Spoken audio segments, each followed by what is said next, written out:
I dok sve spolja deluje idilično i bogato, a Njemačka ponosno nosi titulu lokomotive Europe, realnost iza sjajnih kulisa potpuno je drugačija. Kriza u Njemačkoj danas prevazilazi sve granice. Mediji situaciju opisuju kao apsolutno katastrofalnu, toliko da je u pojedinim trenucima čak nestajalo interneta. A kada čujete šta je stvarni razlog za sve ovo, jednostavno vam neće biti dobro.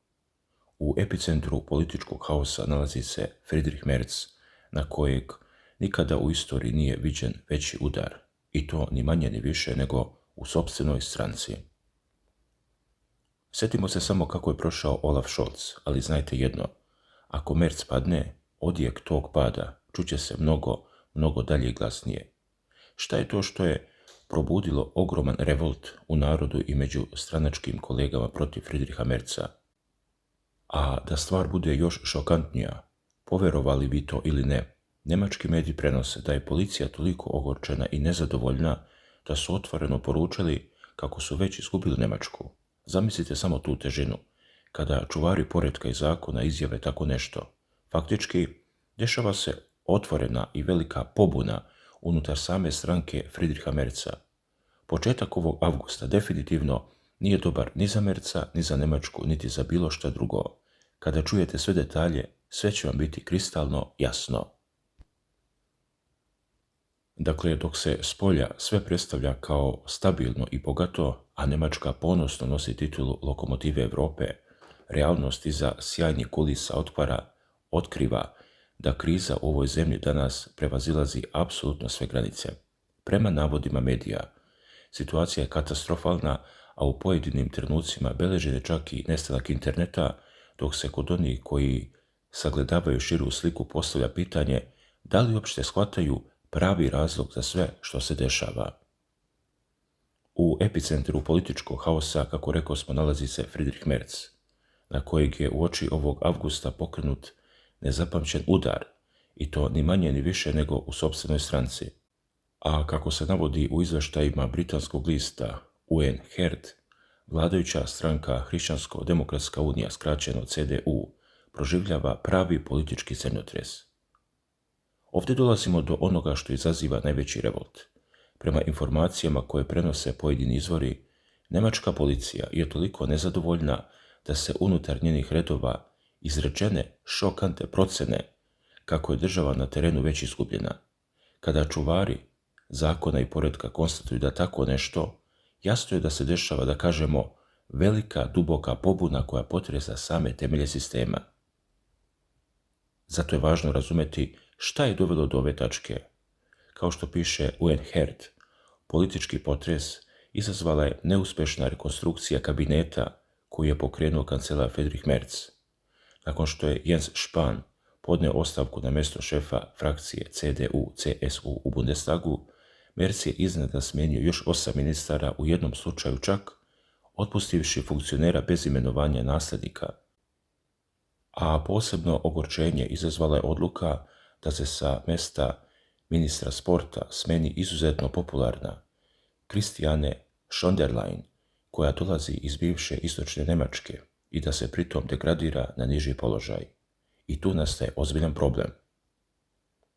Rukovodstvo CDU-a u istočnoj Njemačkoj otvoreno se pobunilo, a na jednom od koalicionih sastanaka Merz je direktno optužen da stranku vodi kao običnu privatnu kompaniju. Iako se političari obično trude da ovakve unutrašnje borbe drže daleko od očiju javnosti, nezadovoljstvo je probilo sve brane. Kako posjećaju analitičari, u novijoj istoriji CDU-a ovakve pobune su bile izuzetno retke. Prva se desila 1988. godine protiv Helmut Kohla, koji je uspio da preživi i vlada još 10 godina, a druga 1999. godine zbog skandala sa donacijama, kada je Angela Merkel zadala ključni udarac i poslala u istoriju i Kohla i Wolfgang Schäuble. Međutim, situacija sa Friedrichom Merzom potpuno je drugačija, jer niko u prošlosti nije optuživao legendarne lidere za čist amaterizam, dok se danas stranka suočava sa sunovratom. Prema dostupnim informacijama, rejting bloka CDU-CSU jedva premašuje 20%, dok stranka Alternativa za Njemačku AfD, inače predvođena od strane Alice Weidel, sigurno i stabilno drži vodeću poziciju. Situacija postaje još dramatičnija uz činjenicu da u septembru predstoje ključni izbori u 3 istočnoevropske njemačke savezne pokrajine, u Saskoj Anhaltu, Mecklenburgu, Zapadnoj Pomerani i Berlinu, na kojima prema izveštajima medija CDU izvesno doživljava težak poraz. Ljudi, i baš tu se otvara sljedeći sloj krize, jer se Njemačka istovremeno suočava sa dubokim ekonomskim i socijalnim kolapsom. Prema analizama uglednog lista Frankfurter Allgemeine Zeitung, FAZ, njemačka privreda je u opasnoj dubokoj krizi. Industrijski sektor u prosjeku otpušta 15.000 radnih mjesta mjesečno, što je primjetan skok u odnosu na prošlu godinu, kada je taj broj iznosio oko 10.000.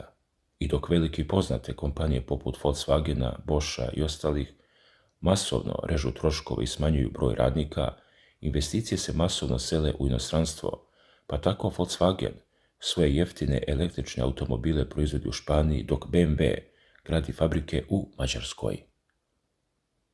Kao da sve ovo nije dovoljno, socijalni pritisak dostigao je istorijski maksimum. Prema zvaničnim financijskim planovima do 2030. godine preko 50% federalnog budžeta odlazeći isključivo na troškove Ministarstva rada i socijalnih pitanja, kao i na servisiranje državnog duga nastalo kroz pakete pomoći i vanredna zaduživanja. Kada se na to dodaju troškovi naoružanja, 3/4 celokupnog državnog budžeta bit će unaprijed potrošeno, dok za investicije i razvoj istraživanja gotovo da neće ostati prostora. Na sve to, demografski i bezbednosti pritisak na ulicama njemačkih gradova mijenja svakodnevni život do neprepoznatljivosti.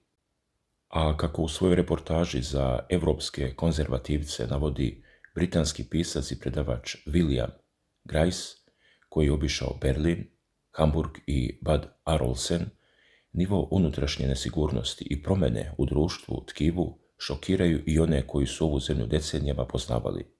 Dok milioni migranata pristižu sa stotinama hiljada novih zahtjeva za azil koji su beleženi prethodnih godina, gradski centri, stanice i prigradska naselja suočavaju se sa incidentima, pojačanim policijskim akcijama i dubokim strahom običnih građana.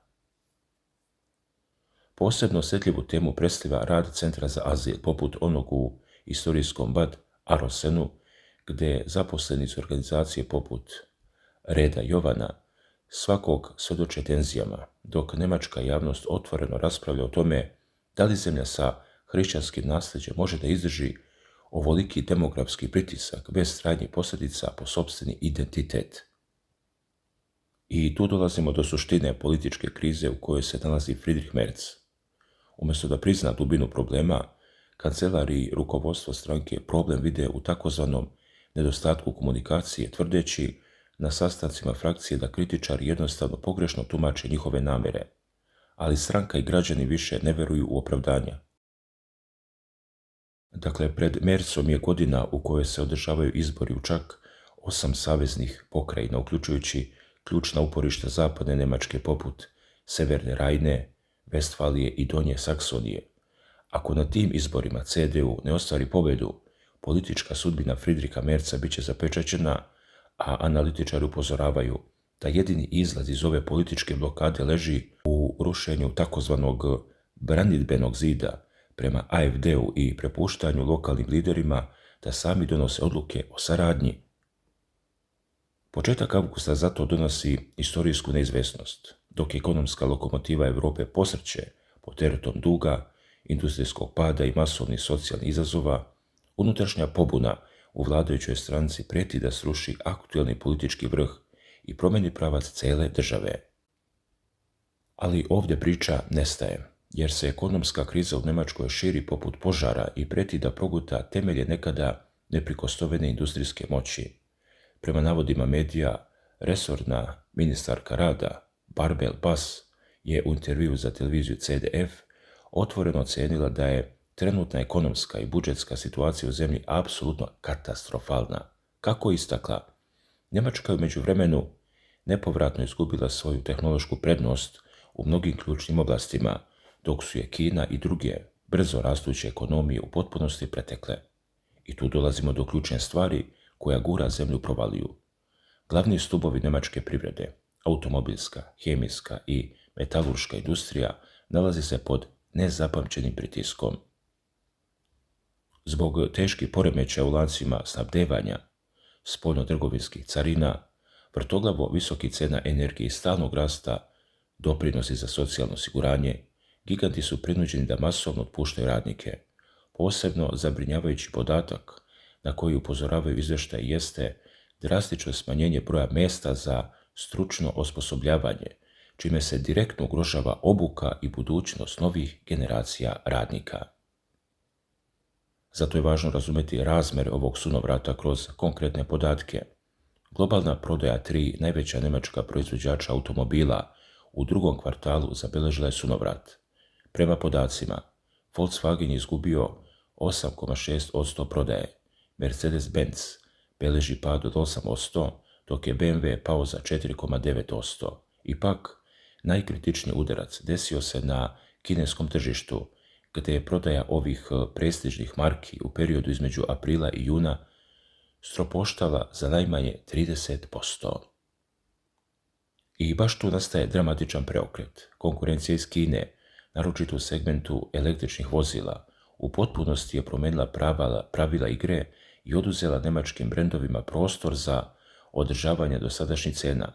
Kao potvrda ovoga, BMW je saopštio i tvrdi da će širom svijeta ukinuti do 8.000 radnih mjesta, što predstavlja oko 5% od ukupno 154.000 zaposlenih, a najveći deo rezova pogodit će pogone u samoj Njemačkoj kroz prirodan odliv i dobrovoljne odlaske. Kompanija je potvrdila da im je neto profit u drugom kvartalu pao za 35% na 1,2 milijarde evra, uz upozorenje na značajan pad dobiti do kraja godine. Međutim, ni drugi giganti nisu pošteđeni. Porsche, koji posluje u sastavu Volkswagen grupe, najavio je da će do kraja 2035. godine ukinuti dodatnih 5.000 radnih mjesta, pogađajući glavnu fabriku u Stuttgart i istraživačko-razvojni centar u Weissachu, dok se uz to odlažu povećanja plata i stežu kaiševi na bonusima. Još drastičnije planove ima Volkswagen, koji je udvostručio svoje namjere i najavio ukidanje do 100.000 radnih mjesta širom svijeta, uz planove za zatvaranje 4 fabrike u Njemačkoj, iako se sindikati pokrajina Donja Saksonija tome oštro protive. I dok Volkswagen ima oko 60% više zaposlenih od Toyote, a proizvodi sličan broj vozila, troškovi proizvodnje u Njemačkoj postali su dvostruko viši nego kod konkurencije, što fabriku u Zwickau i druge pogone dovodi u stanje otvorene agonije.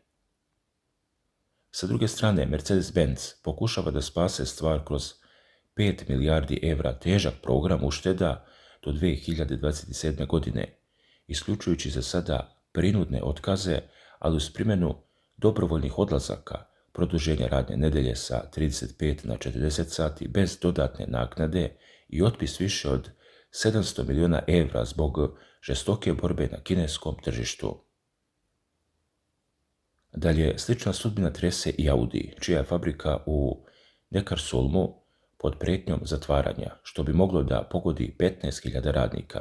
Ali pazite sad, ovdje priča dobija potpuno neočekivan i bizaran zaplet koji šokira javnost. Dok industrija posrće pod teretom milijardi, Njemačka se suočava sa, verovali ili ne, nestankom interneta i haosom u telekomunikacionim mrežama koji je uzrokovan ni manje ni više nego najezdom mrava.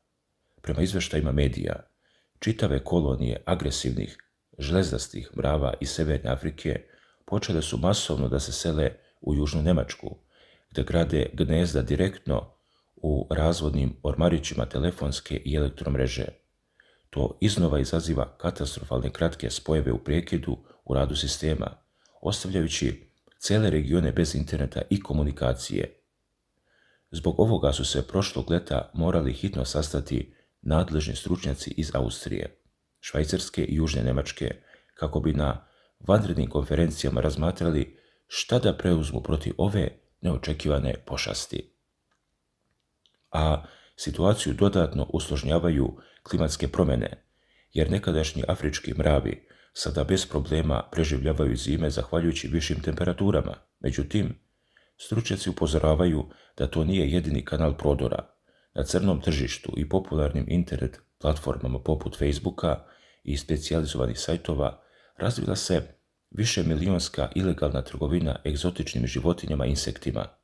Trgovci iz Europe preko interneta naručuju retke afričke kraljice mrava koje dostižu paprenu cenu, a krijumčari poput onih zaustavljenih na kenijskim aerodromima pokušavaju da prokrijumčare hiljade jedinki u staklenim kapsulama. Biolog Russell Gray upozorava da je internet trgovina divljim životinjama prerasla u globalni biznis težak više milijardi dolara, gdje je zarada porediva sa trgovinom narkoticima, ali je rizik za švercere znatno manji, zbog čega su u sve uključuje i organizovani kriminal. I baš se tu zatvara krug ove velike drame, jer se sve ove krize, od industrijskog kolapsa moćnih autogiganta, budžetskog sloma o kojem govori ministarka rada, političkih previranja i pada Friedricha Merza, pa sve do bizarnih prekida interneta zbog najezde afričkih mrava i nekontrolisanog šverca prelamaju preko leđa običnih građana. Njemačka se našla u kleštima problema iz kojih se izlaz za sada ne vidi. Dragi gledaoci, zastanite na sekundu i razmislite o jednoj stvari. Gledamo sve ove vesti, brojimo propale fabrike, gledamo političare kako se gložđu iz fotelje, a pitam se da li ikako u glavi možemo da složimo tu sliku do kraja. Koliko puta ste se uhvatili u posljednje vrijeme da sedite kući, gledate ekran i kažete sebi, čekaj, odakle ovo sve ispada? Nekada su nam pričali da je sistem čvrst kao beton, da tu nema pomeranja, da se zna ko si, a ko vodu nosi. Danas gledamo kako se stubovi koji su držali cijelu Europu ljuljaju od temelja do krova. I najluđe od svega je što se više ne radi o nekoj dalekoj geopolitici negdje tamo, preko okeana, nego o stvarima koje nam sutra uleću u dvorište, u frižider, u račun na kraju mjeseca.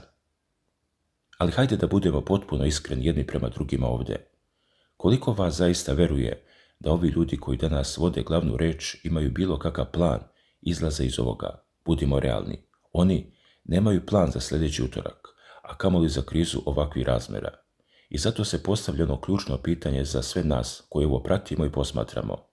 Da li mi ovdje prisustvujemo samo običnom privremenom ekonomskom padu jednog sistema ili ovo tačka bez povratka posle koje se karte u Europi i svetu mešaju ponovo od nule? I samo da vas zamolim, dragi gledalci, slobodno predložite u komentarima neku temu koju biste voljeli da obradimo. Uvijek volim da pročitam šta vas muči, šta vas zanima i šta biste voljeli da stavimo na sto, pa ćemo se rado potruditi da to istražimo i spremimo za neki od narednih klipova. Pišite nam vaš glas i vašu ideju, to nam mnogo znači. A što se tiče ove naše velike analize o Njemačkoj, dali smo sve od sebe da vam donesemo pravu sliku. Ali da budemo potpuno pošteni i otvoreni do kraja, nikako ne mogu reći da je u Njemačkoj sve crno, naprotiv. Svi mi vrlo dobro znamo šta Njemačka predstavlja i budimo realni. Kada je našem narodu bilo najteže 90. godina, mnogi su preživjeli upravo zahvaljujući Njemačkoj, njenoj ekonomiji, poslovima i zaradi koja se odatle slivala. Tako da kapa dole i svaka čast Njemačkoj na tome. Ali, po mom nekom ličnom uverenju i mišljenju kao autor ove priče, situacija danas nikako nije dobra. Pogotovo zato što je zemlja ostala bez jeftinih ruskih energenata i što se okrenula preskupoj energiji iz Amerike. Po mom mišljenju, to je bila ogromna greška koja i sada skupo košta. Naravno, sada je na vama da prosudite. Svaka čast Njemačkoj na svemu što je bila i na mnogim stvarima koje i dan danas rade kako treba. Da nije bilo njih, Boga pitaj šta bi bilo sa mnogima od nas u teškim vremenima. Ipak, ruku na srce, situacija danas nije ni najmanje bezazlena ni naivna. Sve je na vama. Ostavite svoje utiske i mišljenje dole u komentarima. Pozdrav ljudi! I to je to za danas.